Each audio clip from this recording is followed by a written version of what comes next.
이 싸움에서 반드시 이겨야 한다. 그런 제목으로 8번째 하나님의 말씀을 나누겠습니다. 유명한 철학자, 여러분이 잘 아는 철학자, 내가 생각한다, 고로 존재한다, 데카르트입니다. 이 데카르트는 이런 얘기를 했습니다. 그 사람의 인생을 보려면, 그 사람의 인격을 알려면 3가지를 보면 된다 그랬습니다. 3가지. 그 하나가 뭘까? 태도 그랬습니다. 첫 번째가 태도. 이 태도라고 하는 것은 그 사람의 마음이 어디에 있는지 알 수 있는 것이 바로 태도입니다. 자, 특별히 어떤 태도를 보면 알 수 있느냐, 그 사람 마음이 어디에 있는지, 약한 사람에게 어떻게 하느냐 하는 것입니다. 나보다 더 약한 사람, 가난한 사람, 병든 사람, 소외된 사람, 불쌍한 고아와 과부, 새터민 이방인들, 자, 이런 약한 사람들에게 어떻게 하는지를 보면 그 사람의 마음이 어디 있는지를 알 수 있다. 태도를 알 수 있다 그랬습니다. 또 하나, 두 번째는 말투를 보면 안다. 말투라는 것이 뭘까? 인격의 소리입니다. 여러분의 말하는 거, 말투는 인격의 소리죠. 인격의 아우성입니다.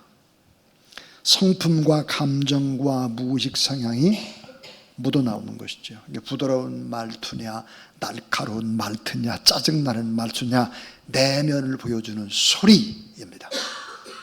언어라는 것은 그런 거죠. 또 하나 뭐를 보면 되느냐? 습관입니다. 습관이 뭘까? 데카르트는 그렇게 말합니다. 미래를 미리 말해주는 것이다. 미래를 미리 말해주는 것이 습관이다. 자, 여러분 지금 하나님 앞에 말씀을 받고 있습니다. 말씀을 받을 때 어떤 습관이고 어떤 태도인가, 여러분의 미래를 짐작할 수 있습니다. 저도 여러분의 미래를 짐작할 수 있습니다. 오랜 동안 이 강단에 서서 하나님의 말씀을 증거하기 때문에 그 말씀이 쏙쏙쏙 들어가는 사람과 말씀이 제대로 받아들이지 않는 사람의 인생은 달라진다는 것을 압니다. 자, 태도. 그 사람의 마음이 어디 있는지를 태도를 보면 안다. 특별히 약한 사람에게 어떻게 대하느냐. 말투, 인격의 소리다. 내면을 보여주는 그런 아우성과 같은 것이 우리의 말투다. 습관은 미래를 미리 말해주는 것이다 그랬습니다. 습관은 미래죠. 잘 성장한다고 하는 것은 관계의 저축입니다. 사람들과의 관계라든지 하나님과의 관계라든지 관계의 저축이죠. 하루아침에 만들어지는 것이 결코 아닐 것입니다. 자, 이 데카르트는 이 3가지를 얘기했는데 저는 여기에 더 중요한 것 하나를 첨가하고 싶습니다. 가장 중요한 4번째, 기도하는 태도와 습관입니다. 기도하는 태도와 습관은 고스란히 미래입니다. 기도는 최고의 능력, 최고의 힘, 무제한적인 하나님의 능력. 기도는 하나님께 주시는 절대적인 축복이죠.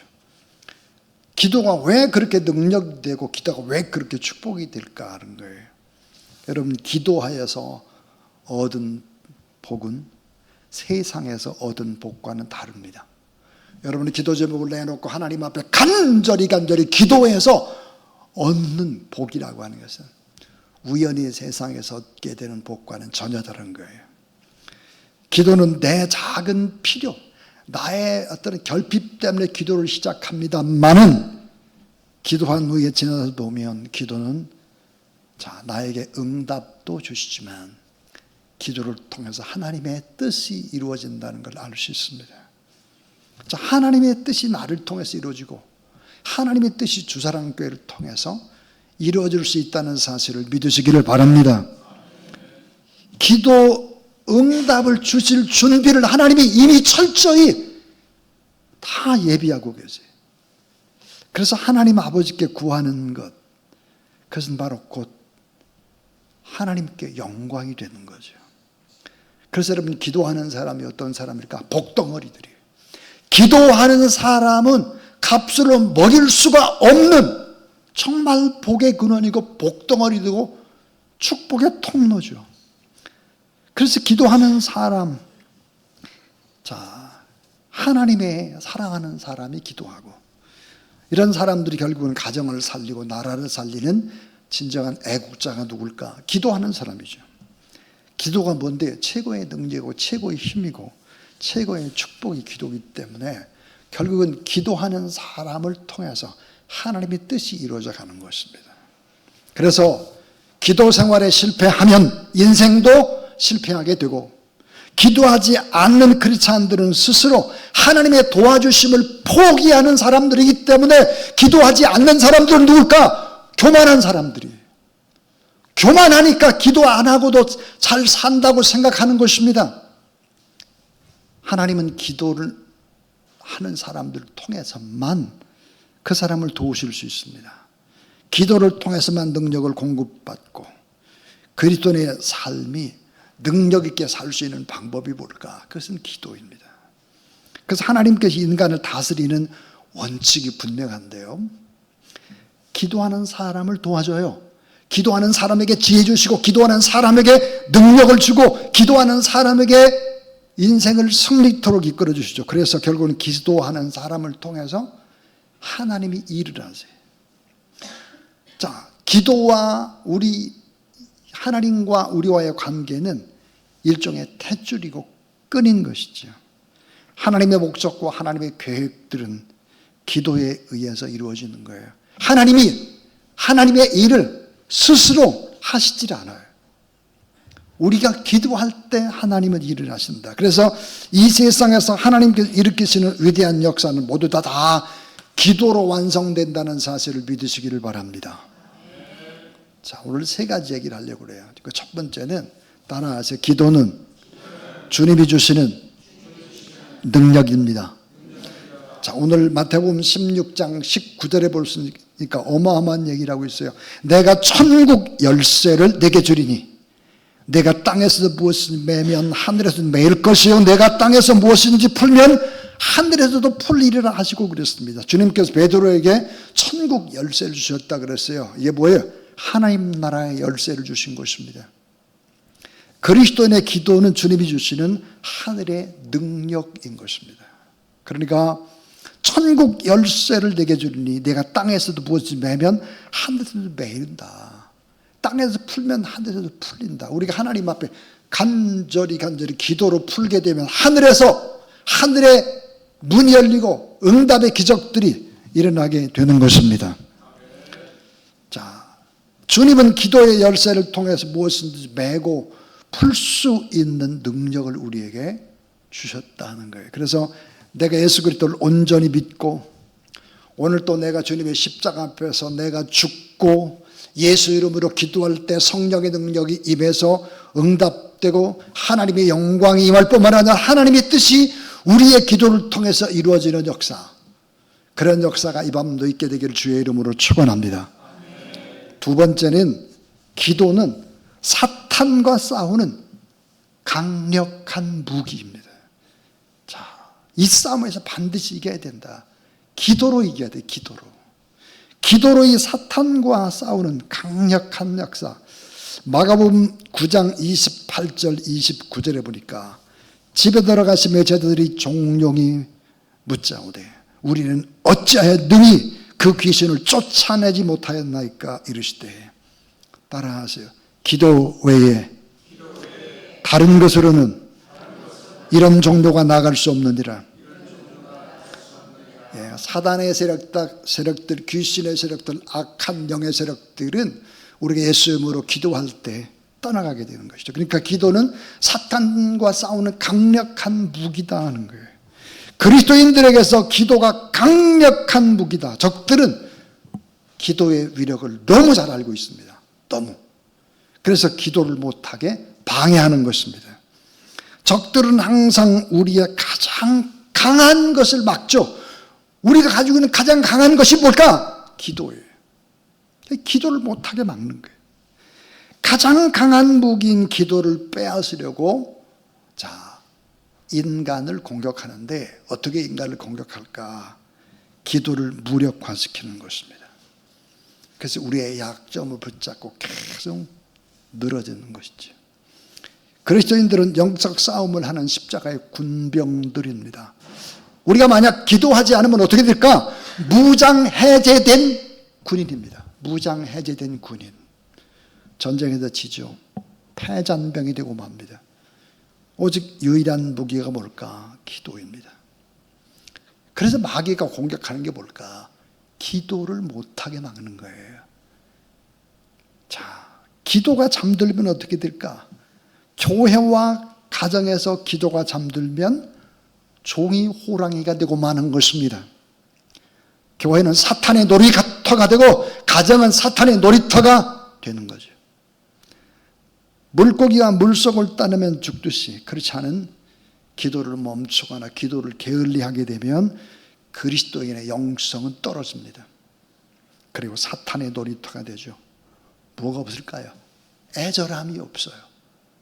애절한 기도, 뜨거운 기도, 간절한 기도, 사모하는 기도, 이런 기도가 없다고요. 여러분, 이 사모함이 사라진 곳에는 기도의 불이 붙지 않습니다. 그러니까 불이 꺼지죠. 기도의 자리가 비고 기도의 시간이 줄고 결국은 계속해서 사탄이 장난질을 치는 것입니다. 마지막 세 번째, 이 마지막 세 번째 가장 중요한 것입니다. 사탄은 오늘도 그리스도인들을 바쁘게 살도록 몰아간다 그런 거예요. 사탄은 오늘도 그리스도인들이 바쁘게 살도록 몰아간다. 왜요? 기도의 시간을 뺏는 거예요. 기도할 시간이 없다고, 너무 피곤해서 기도할 수 없다는 핑계를 대게 하고, 너무 복잡한 일, 스트레스가 너무 많아서 눌리고 탈진했다고 이렇게 말하고. 여러분, 사탄은 기도를 안 하게 만드는 대신에 우리에게 몇 가지 유혹을 줍니다. 그 유혹이 뭘까요? 기도하지 않아도 별일이 안 일어나네. 기도하지 않아도 물질적으로도 그렇게 어렵지 않네. 기도하지 않아도 한동안 육체적으로 편안하네.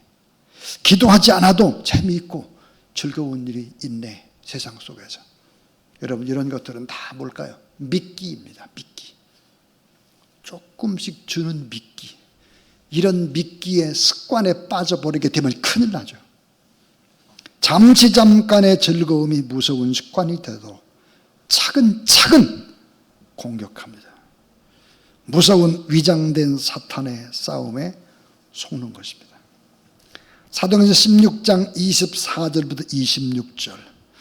그가 이러한 명령을 받아 그들을 깊은 옥에 가두고 그 발을 착고의 튼튼히 채웠더니 한밤중에 바울과 실라가 기도하고 하나님을 찬송하며 제수들이 듣더라. 이에 갑자기 큰 지진이 나서 옥토가 움직이고 문이 곧다 열리며 모든 사람 매인 것이 다 벗겨진지라 그랬습니다.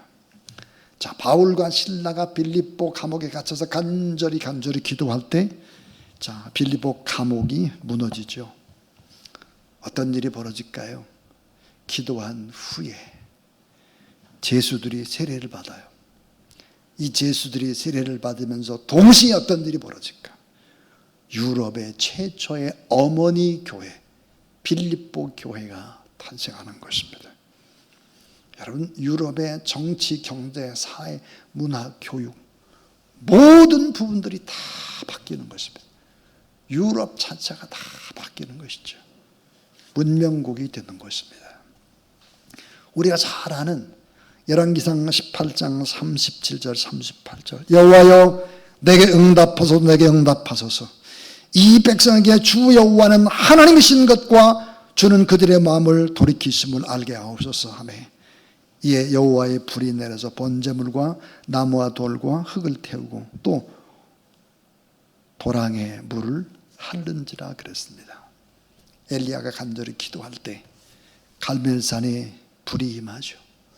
기도의 능력이 임합니다. 기도는 하나님의 따라하세요. 기도는 하나님의 언약입니다. 기도는 하나님의 언약인 걸, 하나님의 굳게 사랑으로 하신 언약, 약속이다.